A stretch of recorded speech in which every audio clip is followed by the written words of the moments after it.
Welcome to Khyati connects. నేను మీ శ్రీవిద్య. మాజీ CM YS Jaganmohan Reddy చాలా రోజుల తర్వాత మీడియా సమావేశం పెట్టారు. చాలా ప్రశాంతంగా రాష్ట్ర ప్రభుత్వ తీరుపై లెక్కలతో మొదలుపెట్టి ఒక్కొక్కరిని చెండకోళ్లతో కొట్టినట్టు మాటలతో ఉతికి పారేశారు. కూటమి పాలనలో వైఎస్ జగన్ చీల్చి చెండారాడు. ప్రజా వ్యతిరేక విధానాల్లో ఏ ఒక్కటి జగన్ వదిలిపెట్టలేదు. కూటమి ప్రభుత్వ విచ్చలవిడి అప్పులు మొదలుకొని టీటీడీ చైర్మన్ బిఆర్ నాయుడు రాసలీలలు, అలాగే పరకామినల్లో కోటి రూపాయల విలువైన ఆభరణాలు చోరీ వరకు జగన్ నిలదీశారు. కూటమి ప్రభుత్వం చెప్పేదానికి చేసేదానికి పొంతన లేదని, అన్ని లీకులు అవాస్తవాలే అని ఉతికి పారేశారు. ఇంతకీ మాజీ సీఎం జగన్ మీడియా సమావేశంలో ఏం చెప్పారో ఇవాల్టి స్పెషల్ స్టోరీలో చూసేద్దాం.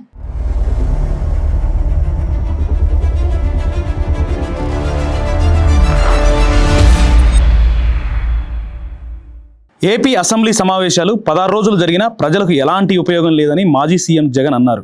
వైఎస్ఆర్సీపీ హయాంలో చేసిన అప్పులు కేవలం 3.30 లక్షల కోట్లుగా జగన్ క్లారిటీ ఇచ్చారు. అయితే ఈ రెండేళ్లలో కూటమి ప్రభుత్వం 3.2 లక్షల కోట్లు చేసినట్లు గణాంకాలతో సహా జగన్ వెల్లడించారు. ఇదే సమయంలో చంద్రబాబు కలెక్టర్లతో సమావేశం పెట్టి అద్భుత అంటూ భజన కార్యక్రమంలో ఫుల్ బిజీగా ఉన్నారు. వైఎస్ఆర్సీపీ హయాంలో చేసిన అప్పుల్లో 96% ఈ రెండేళ్లలోనే ఎలా చేశారో జగన్ ఆర్బీఐ కాగ్ గణాంకాలతో వివరించారు. 2024-25లో ఎఫ్ఆర్బిఎం పరిమితికి మించి ఏపీ సర్కార్ 17,953 కోట్లు అధికంగా అప్పులు తీసుకొచ్చారని జగన్ తెలిపారు. ఆర్థిక వ్యవస్థను ఎవరు జాగ్రత్తగా నిర్వహించారు, అలాగే నష్టపరిచారో ఈ గణాంకాలను చూస్తే ప్రజలకు కళ్లకు కట్టినట్లు కనిపిస్తుందని జగన్ స్పష్టం చేశారు. ప్రతి విషయంలోనూ చంద్రబాబు సర్కార్ దుర్మార్గంగా వ్యవహరిస్తుందంటూ దుయ్యబట్టారు. తమ హయాంలోనే కోవిడ్ మహమ్మారి పంజా విసిరినా, ఆదాయాలు తగ్గినా హామీలు నెరవేర్చామన్నారు. కానీ చంద్రబాబు పాలనలో అలా జరగడం లేదని విమర్శించారు. చంద్రబాబు కూటమి నేతలు దోచిపెట్టడానికే సరిపోతుందన్నారు. ఇసుక, భూములు, లిక్కర్ దేన్ని వదిలిపెట్టలేదని జగన్ మండిపడ్డారు. ప్రతిదీ దోచుకుంటుంటే ప్రభుత్వానికి ఆదాయం ఎక్కడి నుంచి వస్తుంది,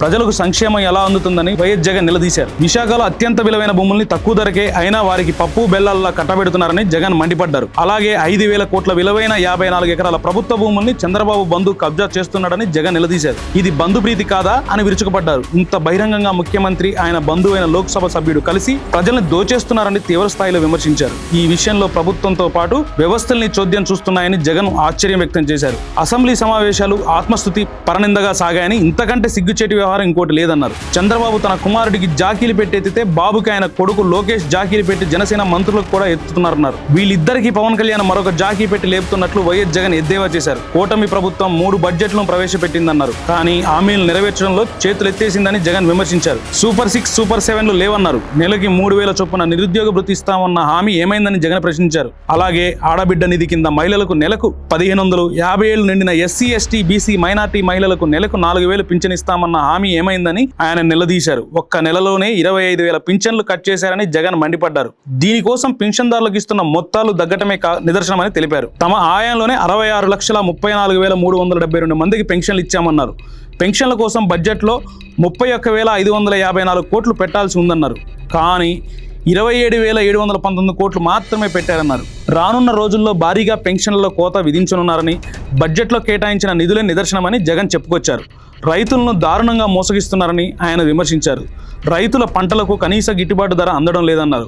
అలాగే అన్నదాత సుఖీభావ పథకం కింద ప్రతి ఏడాది 20,000 ఇస్తామన్న హామీ ఇచ్చి తుంగలో తొక్కారని విమర్శించారు. మొదటి ఏడాది మొత్తమే ఎగ్గొట్టారని ఆయన తప్పుపట్టారు. మంచి చదువు, వైద్యం, ఉపాధి ఇవ్వకుండా ముగ్గురేసి పిల్లల్ని కనాలని చంద్రబాబు కోరుతున్నాడని తప్పుపట్టారు. పెళ్లి చేసుకున్న ప్రతి జంటకు చంద్రన్న పెళ్లి కానుక కింద 1,00,000 ఇస్తానని ఎన్నికల ప్రచారంలో చంద్రబాబు హామీ ఇచ్చారని ఆయన గుర్తు చేశారు. పెళ్లి కానుక ఇచ్చే దిక్కు లేదు కానీ 3వ సంతానం కంటే 25,000 చొప్పున ప్రోత్సాహం ఇస్తానని చంద్రబాబు చెప్పడం విడ్డూరంగా ఉందన్నారు. మహిళల జోలికి వస్తే తాట తీస్తానని చంద్రబాబు సినిమా డైలాగు చెబుతున్నాడని జగన్ విమర్శించారు. రైల్వే కోడూరు జనసేన ఎమ్మెల్యే అరవ శ్రీధర్ ఒక మహిళను లైంగికంగా వేధించి మోసగిస్తే ఏం చేశారని జగన్ ప్రశ్నించారు. అలాగే కేజీబీవీ మహిళా ప్రిన్సిపల్ పై వేధింపులకు పాల్పడ్డ ఎమ్మెల్యే కోన రవికుమార్ పై ఎలాంటి చర్యలు తీసుకున్నారని నిలదీశారు. మహిళలతో అసభ్యకర రీతిలో వీడియో కాల్లో మాట్లాడిన గుంటూరు ఈస్ట్ ఎమ్మెల్యే నసీర్ అహ్మద్ పై ఏం చర్యలు తీసుకున్నారని ప్రశ్నించారు.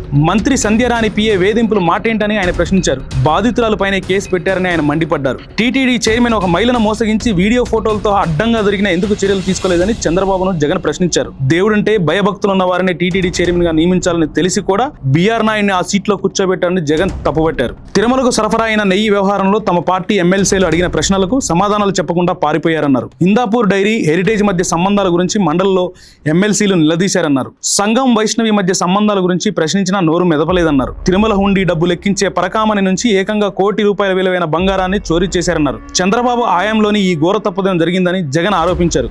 దొంగకు దగ్గరుండి బెయిల్ ఇప్పించి కేసు నీరుగార్చే ప్రయత్నం చేశారని ఆయన విమర్శించారు.